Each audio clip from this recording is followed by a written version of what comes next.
Good morning, everybody, and welcome to the Royal Voluntary Service Heritage Collection here in Devizes in Wiltshire. My name is Matthew McMurray, and I'm the Keeper of Heritage for the charity. Along with my volunteer team here, I've been looking after the archive for 15 years and 11 days. If anybody's interested, this is a rather younger picture of me and some of the volunteers back in 2008 when we started our volunteer project. Volunteers working on everything from cataloguing the collections to repackaging things to taking staples out and obviously bringing new material into the collection. So we've got pretty much everything here in our archive to tell the story of Royal Voluntary Service over the past 83 years. I suppose from things like historic reports about the evacuation of the children, to films about delivering books on wheels in the 1960s. And even a couple of weeks ago, we got in a high-vis jacket worn by NHS volunteer responders at the vaccine centres where they've been manning them during the pandemic. So ours is one of the largest historic collections of any UK charity. If you stack all the boxes on top of each other, they're a bit taller than Canary Wharf in London, which is a bit scary a thought, really. But a bit like an elephant, I try and sort of, eat it a small piece at a time.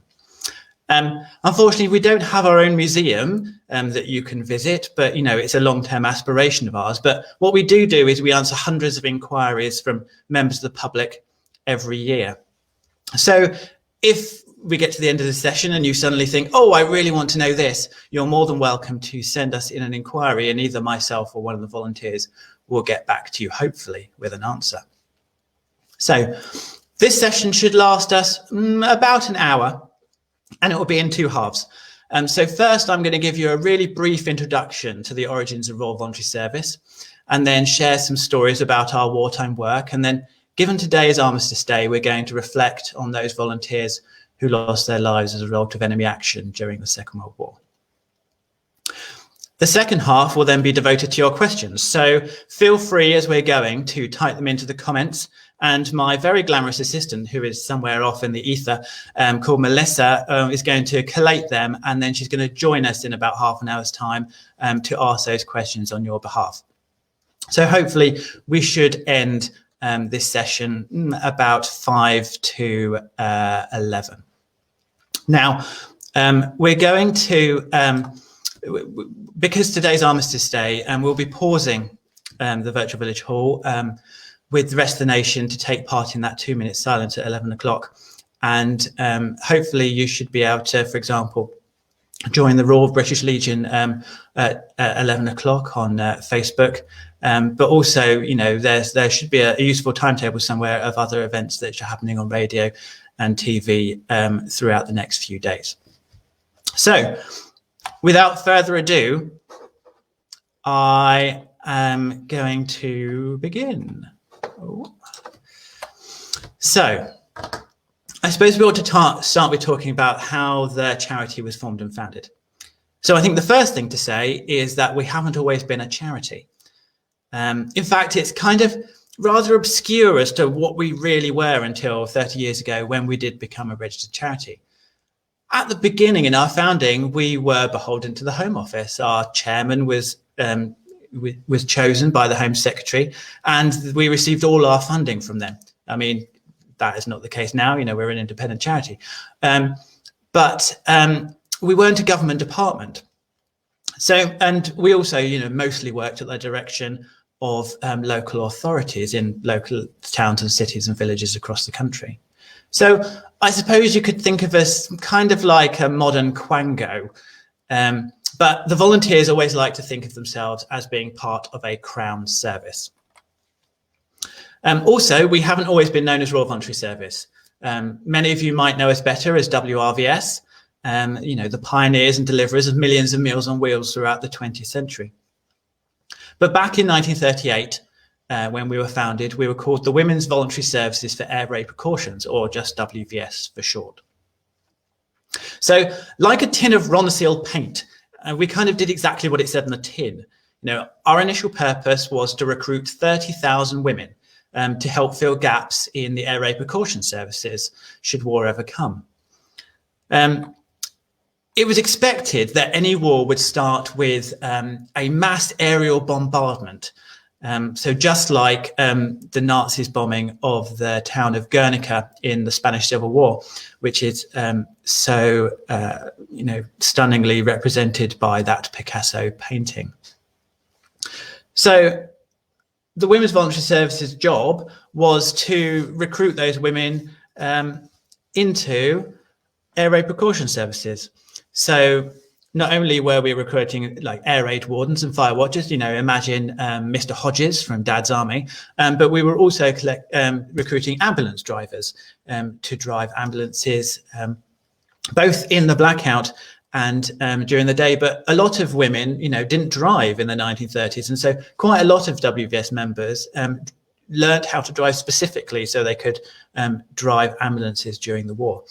And also we're recruiting for the Civil Nursing Reserve, because obviously if that aerial bombardment came, they were expecting mass casualties and they needed enough ambulance drivers and nurses to look after all of the injured. So all of this was the responsibility of one woman, and that lady's name was Stella Redding. This is a picture of her.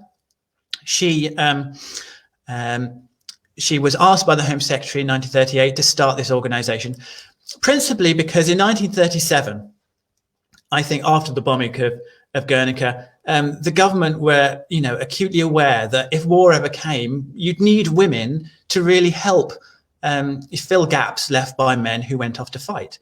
Now, this is the 1930s, and the men who were in charge of organising the air raid precaution services, they didn't really want women to be helping them. So when women came forward to help in 1937, they were either turned away or they were signed up but never given anything to do. And so, the whole programme was a dismal failure. So, the Home Secretary came to Lady Redding and said, we need a woman to organise a women's service. And this is what she did. So along with 5 of her friends, they crammed into a little tiny office in Whitehall and created what became the largest volunteering organisation in British history. So the organisation came into existence on the 16th of May 1938 and then was initially launched by the Home Secretary on the 16th of June that same year. Now, they were so successful in recruiting women to do these jobs that they'd met their 30,000 target by Christmas, and women kept coming. Now, by January 1939, I think those people who really knew what was going on realised that war was inevitable. It was a question of, if rather than when rather than if. So, but in January 1939, the government launched its National Service Guidance, and the WVS really started to recruit in earnest. So we've already talked about air raid wardens, and transport, so that's ambulance drivers. So there's 3 areas: that air raid wardens and transport, and then you get hospital supply depots. So these are the wonderful ladies of the WBS in Findon in Northamptonshire in 1939, and their job was to make things that you needed for hospital patients, so bandages, sheets, pillowcases. You can see all the pajamas lined up here. So, there ended up being probably about 100,000 women involved in making hospital supplies. And the last one of these 4 prongs was evacuation. So here is a wonderful poster from 1939 encouraging women to sign up for the evacuation service. It says, offer your service to your local council, and in very small letters it says, or any branch of the Women's Voluntary Services.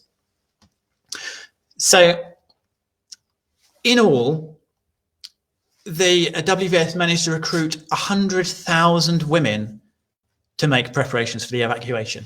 So all of those women are mainly involved in undertaking what's called billeting surveys. So, the evacuation, as we all know, happened in 1939 when war broke out, but you can't just evacuate all those children without having done loads of preparation. And that's really what the WVS's role was. So they'd go round every single house in the kingdom, walking on every street, and they would fill in forms. And those forms would say, what the house was like, how many children could be taken by that house. And that, they did that for the whole country. Now, they also then had to work out a system of how do you get children from their homes in inner cities to railway stations, then transport them on the railways to the right places, and then how do you take them from those railway stations when they arrived to their billets. So if anybody's ever watched Bedknobs and Broomsticks, the children are there in the museum, they've all been left alone, but suddenly a lady in a green uniform turns up and whisks them off to where they're going to stay. And that lady was a WVS lady. They helped take them from their homes to the train stations. They accompanied them on the trains. Then someone else picked them up at the train station and took them to where they needed to go. So the evacuation. This is obviously a giant copy of a very important letter. So this is the letter that enacted that evacuation. So it says, "Most immediate. Madam, I am directed by the Minister of Health to inform you that in accordance with the decision of the Cabinet, the evacuation of the civil population under the government evacuation scheme will take place on Friday, the 1st of September. You'll notice this is sent to them on the 31st of August. So they basically had the night to organise it.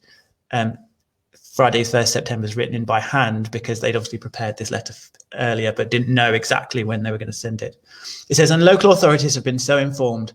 I would request that you will take the necessary action," extremely understated for what became the largest movement of people within this country in history. So over 3 days, from the 1st until the 3rd of September 1939, the WVS helped move 1.5 million children and expected mothers. I mean, the task is unbelievably mind-boggling. So the evacuation itself, though, and those 3 days weren't the end of the WVS's work. I mean, their principal role then moved in the rest of September 1939 was really to act as peacemakers. Because I think what a lot of people don't realise is that in that first evacuation, not only were the children evacuated, but their mothers with them. Now, can you imagine what happens when you bring, ladies from, very poor areas of inner city London together with, relatively well-to-do ladies in rural areas? It was a car crash. And so I think it's best illustrated by a report from North Wales in 1939 that I found. And so I'll read it to you now. So it says, "North Wales has been treated abominably. Aberystwyth, Fweli, Carnarvon, Colwyn Bay and Llanrwst in particular. The quota of mothers and babies were exceeded in every case, and the type of person evacuated made it impossible to take them into an ordinary house. The women were filthy, verminous, and in some cases diseased. They were abusive, refused to be separated from their friends, and quite without morals or manners. They went back in droves within a week, but they have made it impossible for us to take others. The Liverpool authorities should be severely censured. There is a nasty spirit amongst some of the mothers and some of the children. They say, the government pays you for all you were doing for us, so ... She didn't finish that one. Compulsory billeting plus prosecution don't improve tempers."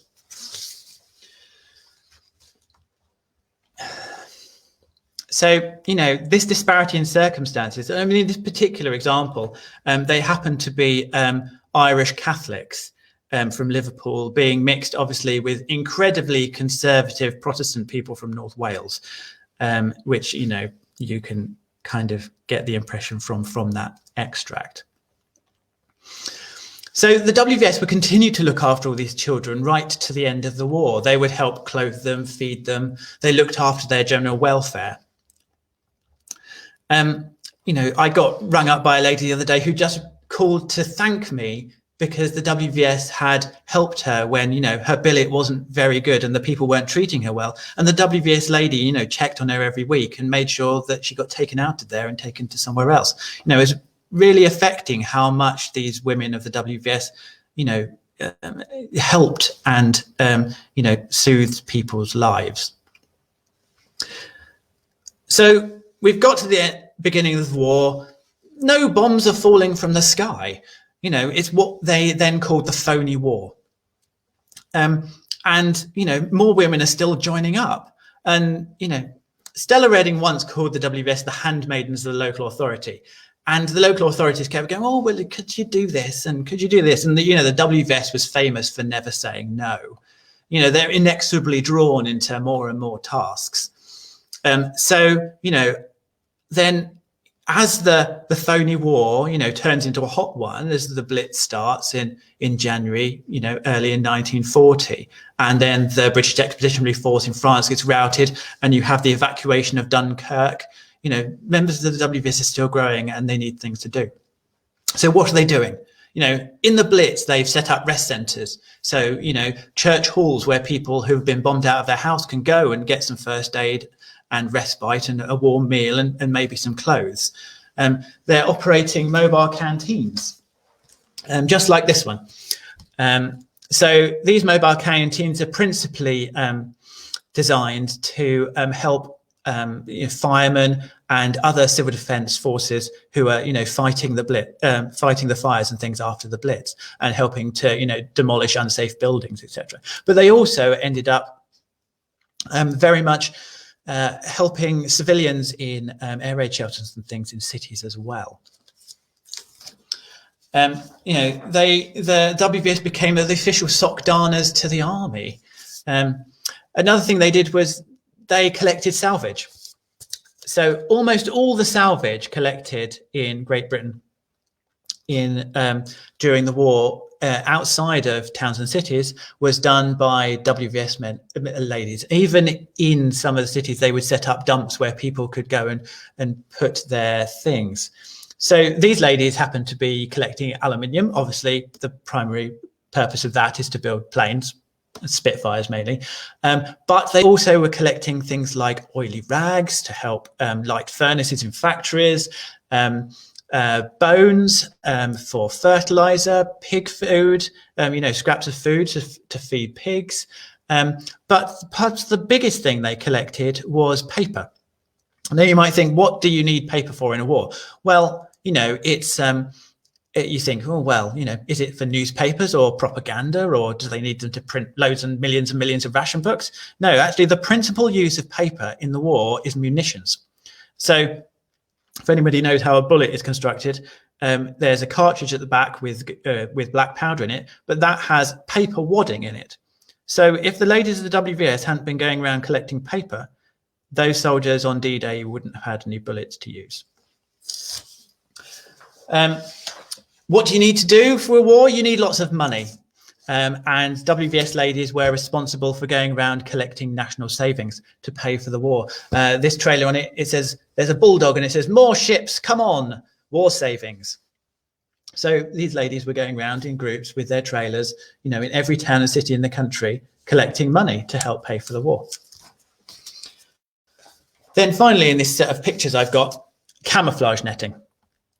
Now, the WBS probably produced almost every camouflage net used by the British military during the invasion of Europe.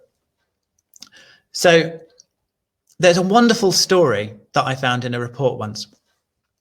And this story basically goes like this. After the war, a WBS centre organiser was, she was on a train and it stopped at a station, and this soldier got on and he sat down opposite her. She was wearing her, you know, WBS green uniform. And the soldier said, "You saved my life." And she looked at him and said, "You know, sorry, do I know you?" And he said, No, the WBS saved my life, because after the invasion, I got cut off from the rest of our troops. And me and my friend were walking down this road and we heard these footsteps coming. And we thought, oh, well, what is this? And they saw it was a Nazi patrol. And they're in the middle of nowhere on this road, and there's nowhere to hide. And so they were searching around and they saw on the side of the road a camouflage net that had been discarded. And so they quickly went underneath this camouflage net, staying very still. And that Nazi patrol walked straight past them. And each one of these nets that these ladies produced, they had a label in it. And the label said, you know, produced by the WBS. So that camouflage net saved those two soldiers' lives. It's a rather lovely story.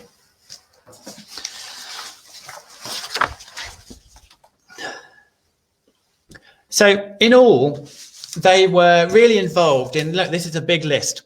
There's about 45 services on this list.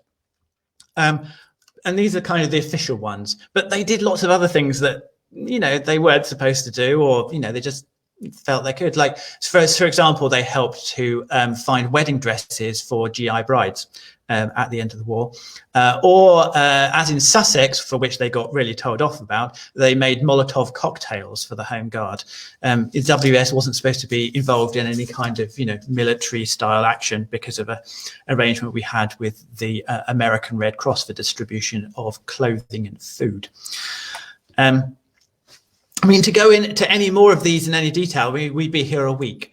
So let's just say that by 1941, the WVS had 1 million volunteers. That's 1 in 10 of every woman in the country was a member of the WVS. And, they were a welcome sight everywhere in their green uniforms. So uniforms, you might have noticed that behind me is this coterie of lovely ladies. Now, in 1939, the WVS, they didn't have a uniform, and they were finding it difficult to get recognised when they went to places. So Lady Reading went to the Home Secretary and she said, "Home Secretary, can we have a uniform?" And he said, "No." And she said, "Well, why can't we have a uniform?" And he said, "Because we can't afford one." And so Lady Reading said, "Well, if I can get my ladies to pay for the uniform, can we have one?" He said, "Yes, of course." So off she went, and went to her friend who owned Harrods and said, "Will you make these uniforms for me?" And he said, "Yes." And she went to her friend called Digby Morton, who was a couturier, and said, "Will you design us some uniforms?" And he said, "Of course." So the very first uniforms was one of these suits with an overcoat and a scarf and a hat. And that was retailed through Harrods exclusively for a month, and then went out to lots of other retailers across the country. If you wanted to buy the suit, the coat, the scarf and the hat, it would have cost you £9, 4 shillings and 7pence, which, it might not sound like a lot, but in 1940, that was an awful lot of money. So if you consider that the average weekly wage for a man in 1940 was £4, 10 shillings, it kind of brings it into perspective. So if you sort of turn that into modern day money for the average wage, that's about £750 for that uniform. You could, by 1940, also have a dress for summer wear. This was considerably cheaper, which it was only £2 and 5 shillings. But what it does mean is that only a certain number of WVS members could actually wear a uniform. Really, only about 10% of those women, or of those 1 million women, actually ended up wearing a uniform at all. Most would just wear their membership badge, like the one I've got on my lapel. This is the very first one. That's why it says ARP. But the one that most women would be wearing is this little one here, a bit worse to wear because the paint's coming off. So they would just wear that badge on their lapel to show that their membership of the WVS, because most of them, they're not front and center. They're not being seen by people. They're sitting in their homes knitting comforts for troops. They're working in a hospital supply depot, etc., etc., etc. So these women have really become completely woven into the fabric of British society. I don't think it's any exaggeration to say that these 1 million women and the women in the women's services and the Land Army and the Lumberjills, etc., won the war on the home front and probably won the war overall. Britain isn't like Nazi Germany. So in Nazi Germany, they didn't mobilize women because of their 3K policy. So translated is children, kitchen, church.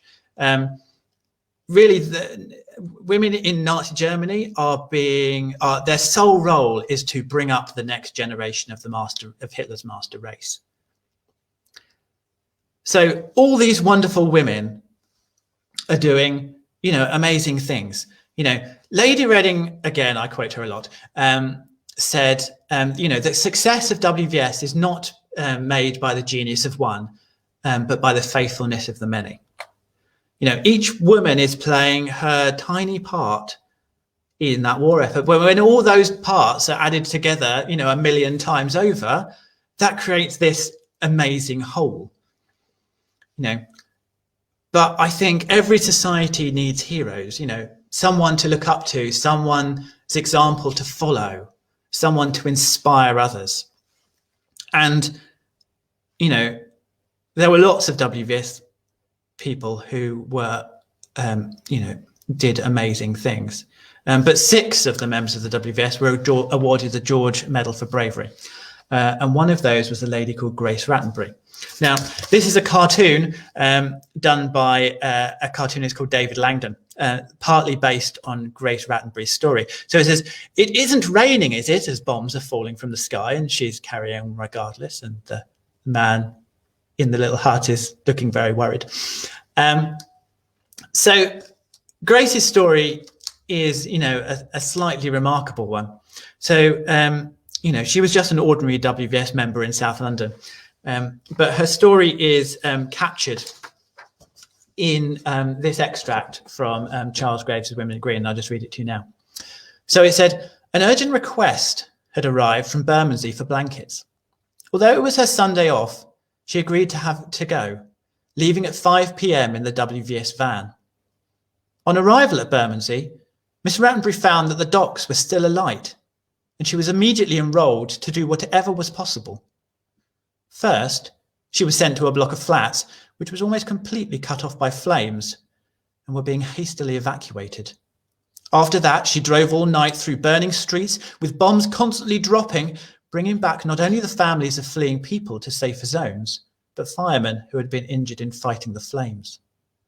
She was not a person of great physical strength, and the strain must have been very severe. The van on her return was full of steel helmets, blood-soaked bandages, and a fireman's axe, and other marks of a very heavy night's work." So Grace was lucky. Despite, you know, bombs falling as she's driving her van through the docks, and despite having on a couple of occasions in another account having to dive into bomb craters to avoid, you know, flying masonry and rubble and all sorts of other things, you know, she went on to live a long and happy life, which was devoted to helping disadvantaged children. But unfortunately, 245 members of the WVS weren't quite so lucky.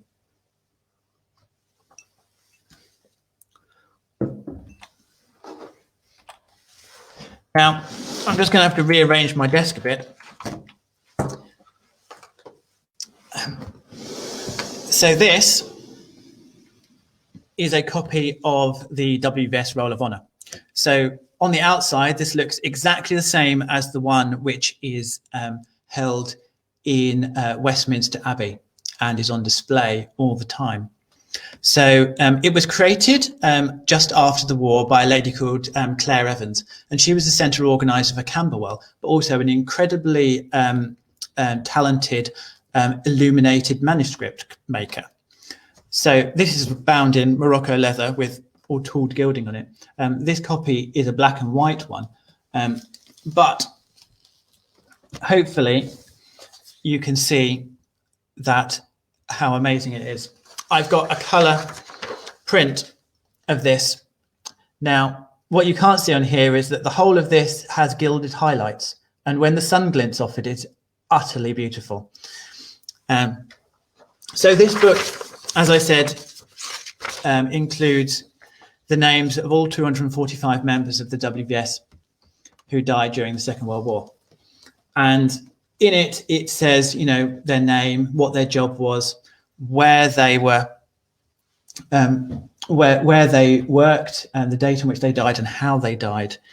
And so I just thought I'd read you a few examples of this. He says, having lost the piece of paper on which they're written. Oh, it's underneath the keyboard. Right. So I should say, I suppose, before that it took Claire 5 years to produce this, and then in 1951 it was presented by Her Majesty the Queen Mother to Westminster Abbey, where it's been ever since. So I'll just read you a few extracts out of this. So one for the 9th of December 1940. The lady's name was Dorothy Cook. and she was a mobile canteen driver from Bristol. It says, while driving a YMCA canteen van in the Bristol Docks area in the blackout, the vehicle fell over the quayside into the water, and Mrs. Cook, trapped in her van, was drowned. She'd been driving continuously for a week through the Blitz. Then the 3rd of May, 1941. Margaret Jackson, Catherine Little, Ada Morris, Elizabeth Sherwood, Agnes Vernon, and Jeannie Wright, all of Bootle, Lancashire. Says these 6 rest centre workers were killed on duty at the St Andrews Rest Centre when it received a direct hit.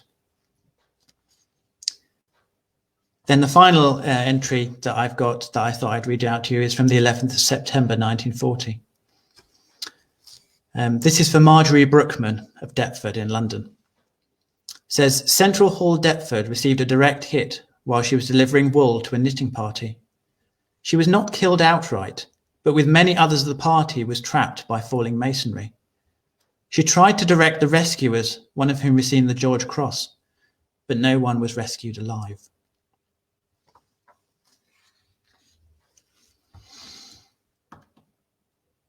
I think that this book and the sacrifice of these women, you know, along with everybody else who was killed during the Second World War, is a real testament to the spirit of the people at the time, and to, you know, just an enormous group contribution to, you know, making sure that today we all live in, you know, freedom and democracy.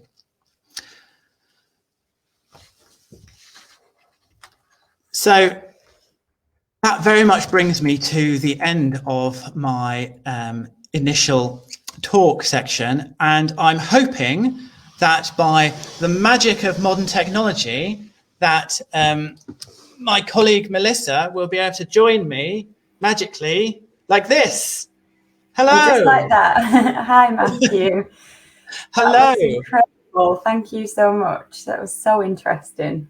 Thanks. So have you been collecting questions? We have indeed. So there's been lots of hellos from everyone tuning in, Matthew. Everyone's saying hi from North Wales and everywhere that they are across the country. And the first question we've had, so Kelvin Horton has asked, he'd like a bit more information. He'd like to know who was in charge of the Ampthill WRVS in 1946. It seems he's been given a presentation shield from prisoners of war in the camp, and he'd like to look into its history. So how could Kelvin go about that, Matthew? Is that something he could? Yeah, so off the top of my head, I don't know who the central organizer for Anthill was in 1946. But if he sends me an inquiry, I will very much be able to do that. He can do that by going to the archive section of the website, which is royalvoluntaryservice.org.uk/our history. And he can send me an inquiry, and one of my either myself or one of the volunteers can look up. But yes, prisoners of war, it's a really interesting topic because it's not talked about very much, because I think it was in some ways slightly secret that all these prisoners of war were coming back. And what we did was we provided some help to them at the airfields when they first came back. You know, we provided them with some clothes and food, and, you know, sort of slightly helped to acclimatize them, because, you know, it must have been an awful shock coming from, you know, Stalag Luft 3 to suddenly being free, you know, and being back home. And how do you adjust to that after such a really traumatic time? So yes, I'd be very happy to try and look into that further for him if he wants me to. Oh, thank you, Matthew. Kelvin, I hope that helps. And we've had a similar question. So Tracy Filsell has asked if she'd be able to look up the page of Letitia Filsell in the Roll of Honour. So is that something that Tracy can contact you for as well, Matthew? Well, she can look up that herself, because if you go to the fact sheet section of the website, which again is in the archive section, there is a copy of the Roll of Honour there. So if she scrolls through, she'll be able to find Letitia Filsell's entry.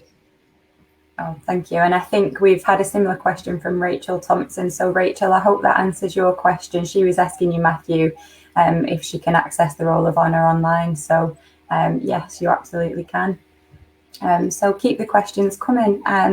We have a couple more, Matthew. So we would like to know, what is the biggest job and took the most volunteers to do during the war? Oh, that's a really good question.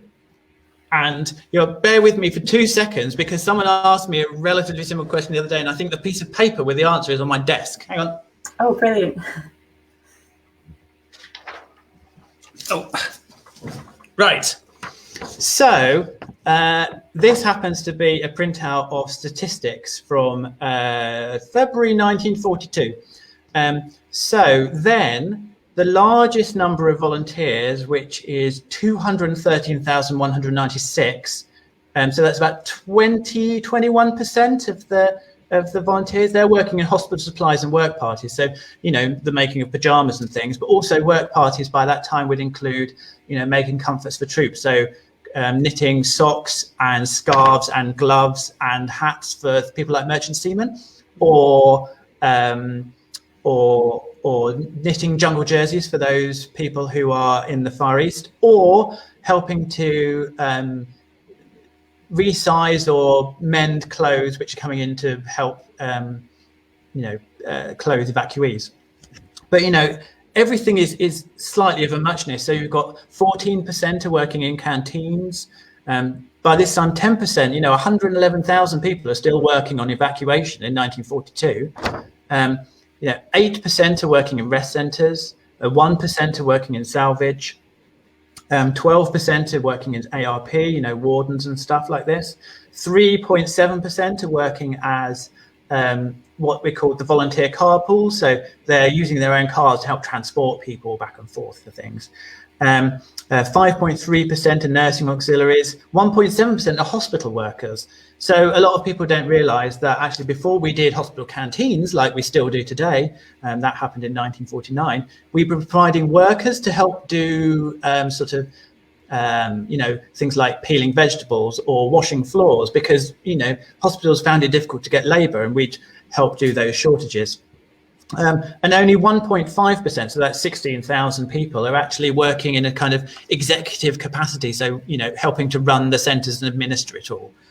So, it's really interesting how that spread, and it changes slightly over the war, but not very much. Oh, thank you. That's great, Matthew. And that's such a huge amount of women. And I think you mentioned earlier, what was the stat? How many in 10 women were?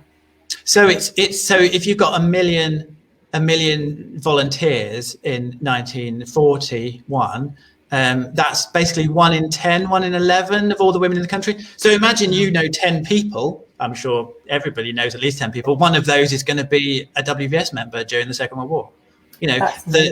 Those green uniforms were ubiquitous. You'd see them walking down the street. You knew that was someone who could help you do something, whatever that task was. That's incredible. How did they go about recruiting so many women so quickly without all of the smartphones and the technology and the things that we have today? How did they go about that? Well, in a kind of old-fashioned way. But, I talked about Lady Reading and her 5, friends sitting in this tiny office. But, it went from that to 2,000 people across the country doing stuff in a relatively short period of time. So really, Lady Reading's genius is getting other people to do her work for her. So, getting organisations like the British Red Cross or the WI, or, other women's like the Women's Engineer Organisation or TOC-H or the Seroptimists, to talk to their people about, joining the WBS and helping as they could in the war.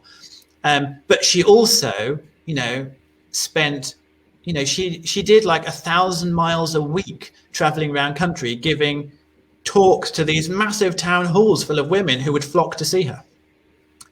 Her speeches are something to behold. You have to think of her kind of as the female Churchill of the time, very oratorical, everybody, well, not everybody, almost everybody I've ever spoken to who heard her speak says that she was utterly inspiring, except one lady whose name was Dame Mary Smeaton, who helped her set up the whole thing. She was a civil servant and Lady Reading drafted her in. And she said, she couldn't sit in the same room as Lady Reading when she was going to speak because it made her feel slightly ill because, she was so saccharine in the way she was, talking up, the wonders of voluntary service and how all these women's small contributions would make that wonderful, massive whole. But, most people did feel inspired by her and they joined up because of it. Yeah, she obviously did an incredible job. A few more kind of questions and comments. I think a few more people are interested in having a read of the Roll of Honour, so perhaps afterwards we can pop a link. Joan, I think you've asked to view that. And Daniela says, she's learned so much, Matthew, thank you. She never knew about such inspiring women even back then. We should be celebrating this more. She'd love to read the book. I think Daniela says she missed the beginning. Is there a book about the Wbs Women? I'm not sure if she joined at the point where you had the Roll of Honour out there. There are books written. So Wartime WVS, there is an official history, if you like, written. It's by a man named Charles Graves, and it's called Women in Green. And that's a very, very comprehensive history of the WVS during the Second World War. And, you can get a secondhand copy of that for not very much money from, online booksellers and things, secondhand shops. So it's really worth a read if you really want to get a bit deeper into, the wonderful things these women were doing during the Second World War. That sounds brilliant. Thank you. Another question, more on the uniform topic here. So Rachel has asked if the berets were popular and when did they change colours from green to blue? She says she's seen them worn with siren suits in a photo. Was that popular? Okay. So obviously they started off with these hats. I can't point because this isn't a mirror. They're relatively expensive. And they brought in berets at the same time as they brought in the dresses. Now, you don't see many pictures from the Second World War with people wearing berets. I think it tended to be popular amongst, certain groups. So you get one centre, they'd all want to wear a beret. And so sometimes you get one picture with everybody wearing a beret, but they don't come along very often. And in answer to the question about green and blue berets, so WVS berets have always been green. But when they reformed the Civil Defence Corps in 1949, the Civil Defence Corps had blue uniforms. Now, we were the welfare section of the Civil Defence Corps, and you could wear a blue Civil Defence uniform, but if you're a WVS lady, you wear your green uniform. So that is probably where the blue hat has come from. But that was never a WVS piece of uniform. It's really interesting, thank you. And then on the topic of uniform, Matthew, so I believe only kind of 10% of volunteers wore a uniform. Who were those people and what did they do? And, other than the cost, which you've already discussed was very high, were there any reasons that others didn't wear the uniforms? So, yes, it's really interesting. So we talked about, there's 16,000 people who are, running the office and doing the administrative work. So there were rules. So you couldn't just buy a uniform if you're a WVS member. You had to have a permit to wear your uniform. And that was only issued if you did a job which required it.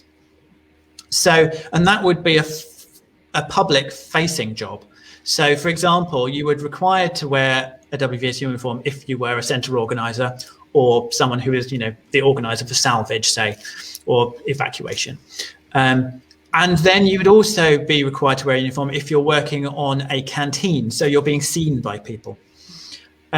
But, if you're just knitting things in your home, which a lot of women did, women who couldn't get out of their home because they had young children or things and they needed to stay there, would, as I was saying, just wear their membership badge. Or, if you're working somewhere dirty like a hospital supply depot or you're garnishing camouflage nets, in that picture I showed, these women are wearing sort of overalls and things.